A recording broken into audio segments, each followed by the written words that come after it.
तुम्ही थोडं आधी सांगून टाकलंय. माझा विषय तोच आहे. मी आज कविता नाही, म्हणजे गोष्ट पण ॲक्चुअली नाहीये, पण अक्षरशः शाही खिचडी, अफलातून खिचडीचं वर्णन करणार आहे. पण त्याच्या आधी मी थोडं, खिचडी म्हणजे काय? खिचडी म्हणजे एकपेक्षा जास्त वस्तूंचं मिश्रण, एकत्रीकरण म्हणजे खिचडी. हाच अर्थ रोजच्या बोलचालमध्ये आपला आहे. आता खिचडी म्हणजे, अरे आपल्या डोक्यात सुद्धा किती विचारांची खिचडी सतत चालूच असते. किती भाव आहे ते या हृदयामध्ये. एक भाव नाही, एका वेळेला सगळ्या भावनांचा गोंधळ असतो. प्रेम, घृणा, हेट, आपलेपणा, परकेपणा आणि सगळं म्हणजे किती कितीतरी एकाच वेळेला येतात. आणि एखादा पिक्चर आपण पाहायला जातो आणि शेवटी आपण काय सांगतो, अरे सगळा मसाला गोळा केलाय, खिचडी होऊन गेली अगदी, आलाच खिचडी. म्हणजे हा शब्द असा आहे की चांगल्या अर्थाने पण घेतला जातो आणि वाईट. खिचडी हे चांगलं पण आहे आणि असं कोणाची थोडी क्रिटिसाइज करायचं असेल की नाही आहे, चांगलं नाही, खिचडीच सगळी, तर ते पण आहे.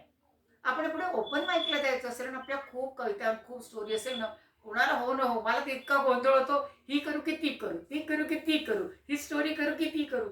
आज असं मी किती वेळ प्रयत्न केला कविता लिहायचा, पण मला नाही सुचली खिचडीवर कविता लिहायला. आणि म्हटलं अरे मी खिचडीवर बोलतेच ना, आणि ते आपोआप सुचत गेलं आणि माझ्या डोक्यात आलं. आता आपण मी ते आधी सांगितलं की ओपन माईकला जातो तरी आपल्याला होतं असं. आणि आता मी मूळ मुद्द्यावर येते. खिचडी. खिचडी म्हणजे काय? साधी पण खिचडी असते, तऱ्हेची पण असते आणि सगळ्यांच्या आवडी-निवडीच्या वेगळ्या असतात.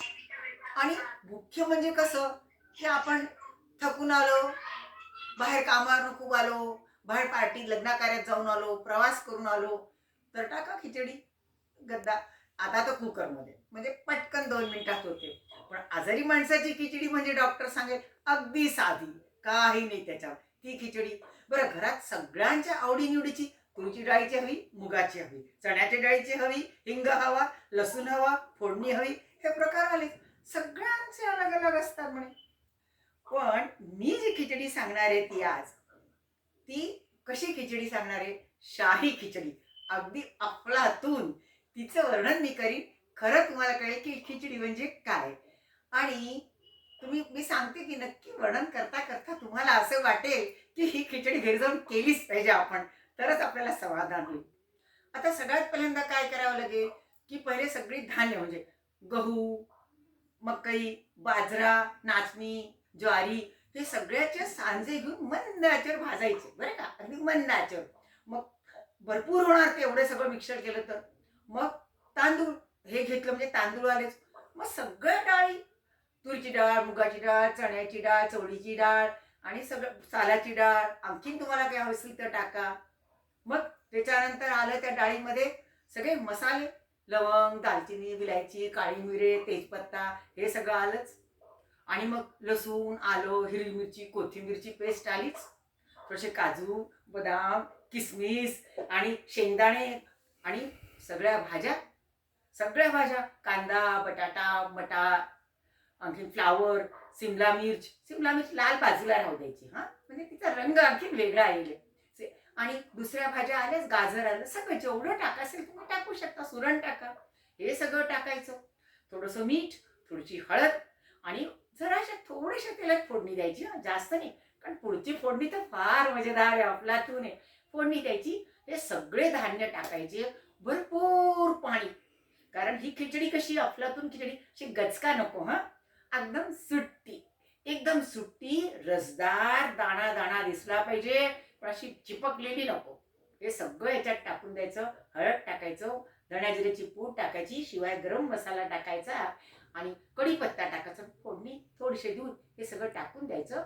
एक शिटी होऊ द्यायची, गॅस बारीक करायचा, 5 मिनिटांनी बंद करायची आणि तेवढ्यात नारळ खवायचं, डाळिंब सोलायची, कोथिंबीर चिरून बारीक ठेवायची. आणि तुम्ही जे आणखीन तुम्हाला सगळं तयार करायचं, सिमला मिर्च बारीक लाल चिरून ठेवायची.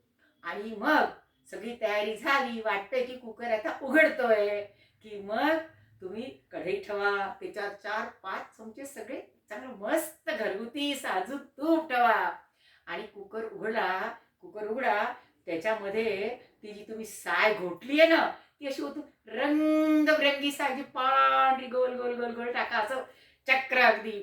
आणि परत झाकण लावून द्या. अरे काय तो वास असा तोंडात नाकात सगळा जाऊन राहिला, असं वाटतं कधी ताटात मिळेल ती खिचडी खायला. आणि मग तुपामध्ये जिरे टाका, हिंग टाका, लाल शिमला मिर्च अख्खी टाकायची हा, आणि गॅस बंद करा.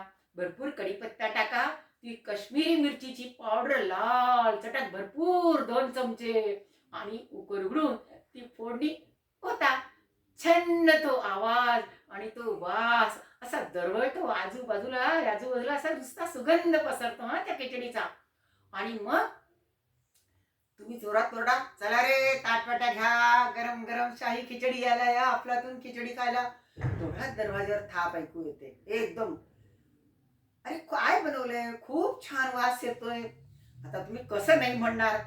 हो हो काकू, मी तुम्हाला द्यायला येणारच होते, हो मला माहिती आहे तुम्हाला खूप आवडेल ही खिचडी म्हणून. मग तेवढ्यात फ्लॅट म्हणजे वरचा मजला, फ्लॅट म्हणजे 7-8 फ्लॅट किंवा गोलमध्ये सर्कलमध्ये फ्लॅट भरपूर 3-4 दरवाजातनं आवाज येतो, काकू आम्हाला पण पाहिजे. हो हो हो देणार. म्हणून मी सांगितलं की भरपूर करा, भरपूर झाली पाहिजे. कुकरमध्ये तो अंडा अंडा नाही, आज ती शाही खिचडी.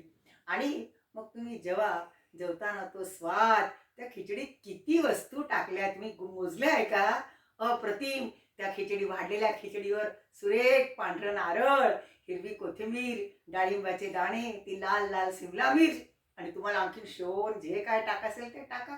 एवढी वस्तू टाकल्यावरती खिचडी, तिला तुम्ही खिचडी म्हणाल की खिचडी काय म्हणाल, हे तुम्ही तुमचं ठरवायचंय. आणि मला असं वाटतंय की तो सजीव, हे सजीव चित्र पाहून अगदी खिचडी तुमच्या डोळ्यासमोर ती लाल चटक खिचडी आलीच असेल. आणि तुम्ही घरी जाऊन नक्की आई, बायको, बहीण जी कोणी असेल तिला सांगणार की आई अशी खिचडी झालीच पाहिजे, खाल्लीच पाहिजे, बोटं चाटू आपण, अशी खिचडी आपल्याला पाहिजे. तर जशी ही खिचडी खाऊन तुमच्या जीवनात आनंद येतो ना, तशीच तुम्ही घरच्यात, कुटुंबात अगदी प्रेमाची, एकताची, सुखादुखात एकमेकाला मदत करण्याची, सगळ्यांना बरोबर घेऊन चालून चालायचं, जायचं, एकीने राहायचं, या सगळ्या भावनांची खिचडी पण घरात ठेवा. आणि बघा जीवनात किती आनंद आहे. ही खिचडी म्हणजे प्रेमाचे खिचडी. जसे हे पदार्थ एक झाले, यांना वेगळं करता येत नाही, आता वेगळे होणार नाही. तसंच तुमच्या जीवनात पण या गुणांना एकत्र करा आणि प्रेम वाढवा. प्रेम द्या आणि प्रेम घ्या. थँक्यू.